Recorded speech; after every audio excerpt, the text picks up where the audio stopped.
Welcome back, everyone. Let's talk about BlacKkKlansman, which is Spike Lee's most recent movie.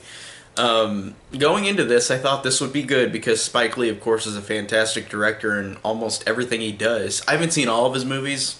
I honestly haven't even seen a majority of them, but what I have seen from his movies, especially from 25th Hour, he really is a fantastic director with the writing, the directing, the acting, or directing as actors, and with cinematography and style. Like, he always makes his movies have a certain style that stands out. So I was excited for this one. I really did want to see BlacKkKlansman, and going into it, like I said, I thought I would like it, but getting out of it, I love this movie. It is, I think, one of the best movies of the year because it made me so angry, but in the way where this is how the world truly is. The world is this cruel. The world is still like this too. This movie is based in 1972, but the world is still like this. We have so many things in this world that, to me, that hurts me, makes me mad.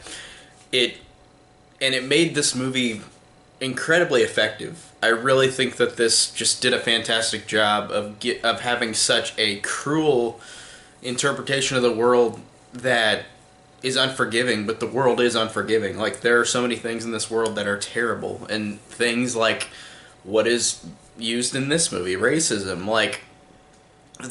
it's really effective in a strong way. And I really thought the story was interesting, and it's based on a real life thing where Ron Stallworth becomes the first black police officer in Colorado, and he and his another white guy in the force goes with him, and he interprets Ron Stallworth to get infiltrated into the Ku Klux Klan. And the thing I love about this movie too is that it is cruel, of course, like it's supposed to be, and I love how Spike Lee, of course, never sugarcoats it. I would not expect him to be this actor do that, or this director do that anyways, but of course, he's such a great director. He would never sugarcoat this type of thing, and I love the fact that it's unforgiving. Like, everything that they do, like all these, like going into these characters infiltrating the KKK. It's like you see how cruel and how horrible these people are, of course, but they're scary, and it's really effective. And I think that, just again, like, of course, it's not this type of director that would sugarcoat something like this. He is unforgivingly cruel. Like, he makes it unforgivingly cruel, but that's how it is in real life. Like, that's how this actually was in the 1970s. I think this was actually in 79, but I think that they said online that they moved it to 72 to involve things like Nixon and involve things like the blaxploitation films in the 70s. So I think it really was in 79, but I think they moved it back to 72 in this film.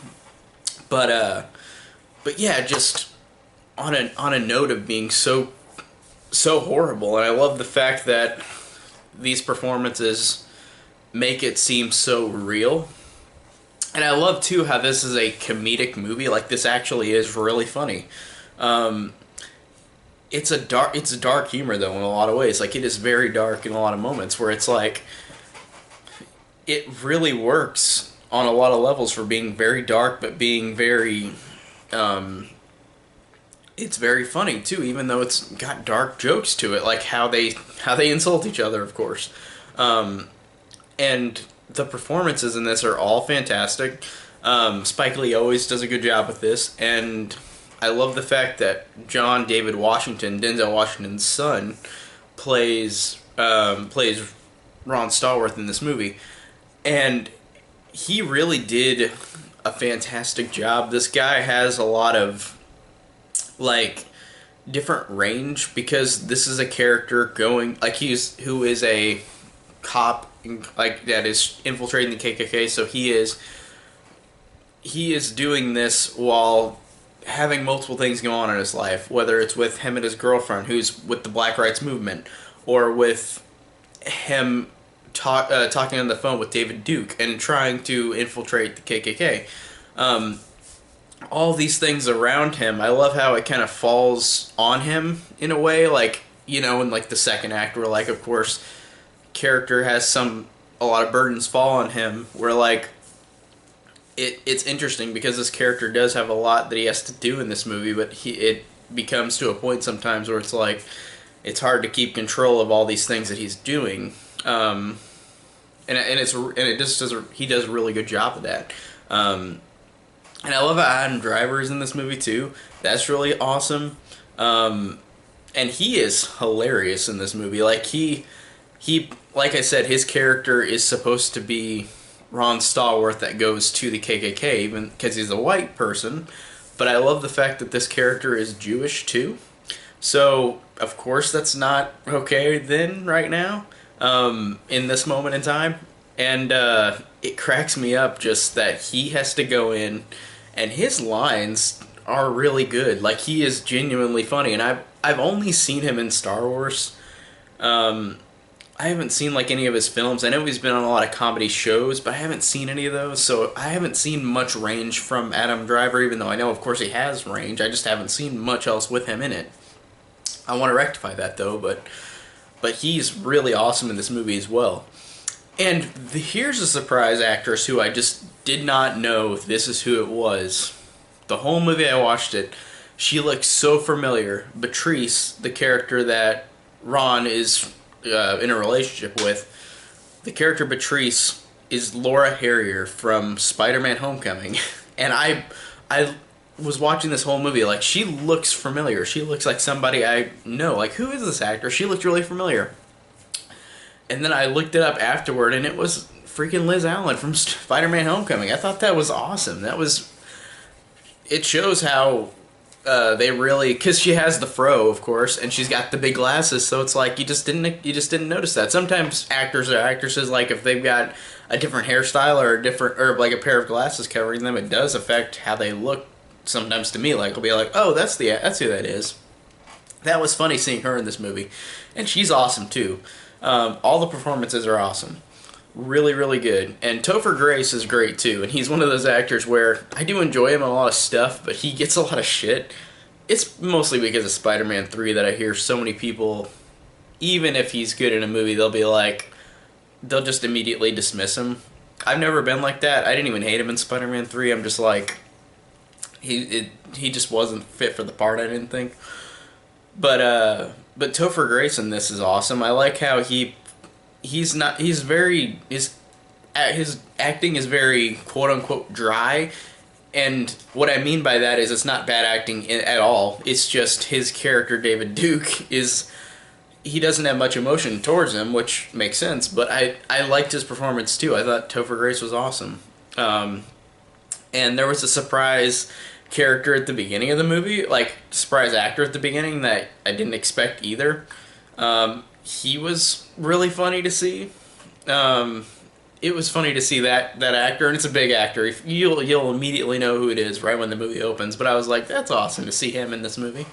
And there's one more character which I have to talk about because this actor blew me away.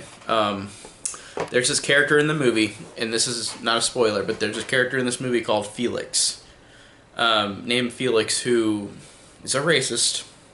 But this guy is an incredible actor in this movie. I don't know anything about this actor or if he's been anything else, but holy crap, like, this guy is scary. Like, this is a scary-ass guy.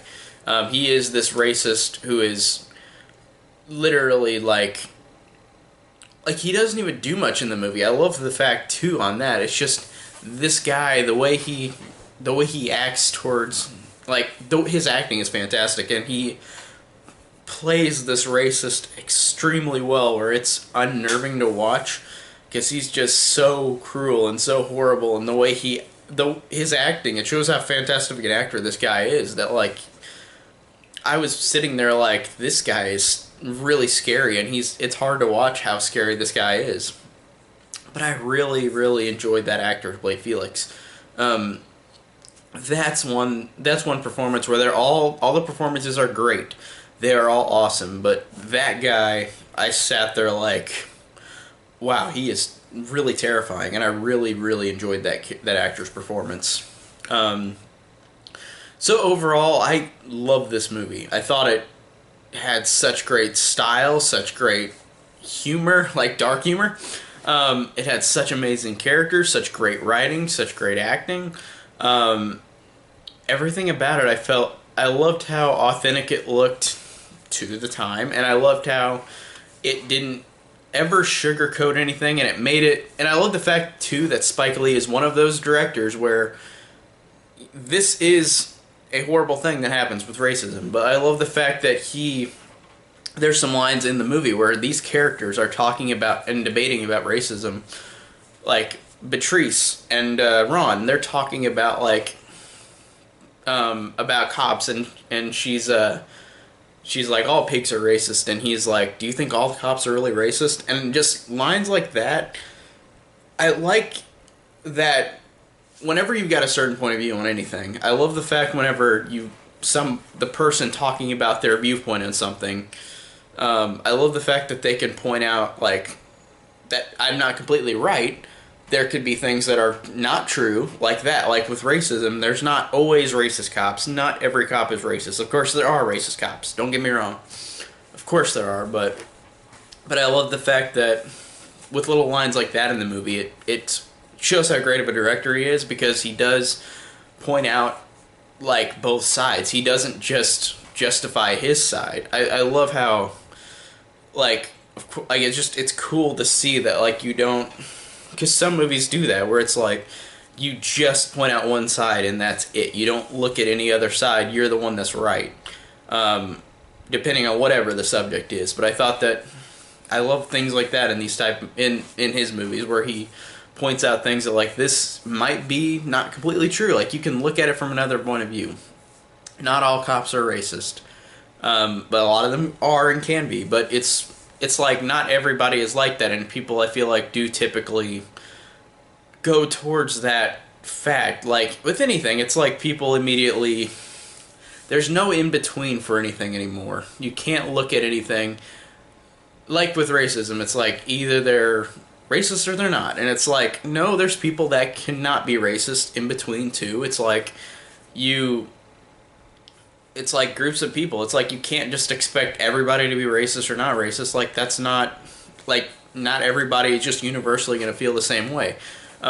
Which, of course, I'm against racism, but I like the fact that it's just, you look at that and it's like, not everybody is racist. Not everybody is sane either. Like, in terms of that, like with cops. Like, I love how he points stuff out in this movie. So again, just everything about this is awesome. And I love the fact that, without spoiling anything, the ending made me mad. Of course it did. It really made me mad, but it's of course, again, Spike Lee is of course not sugarcoating it. He is showing how real it is and how horrible it is. So I really loved that. I loved how the ending of the movie was really unforgiving. So I really love this movie. Incredibly well acted, incredibly well written, great style, great everything. I think that this is just really overall fantastic and unforgiving, just like the world we live in.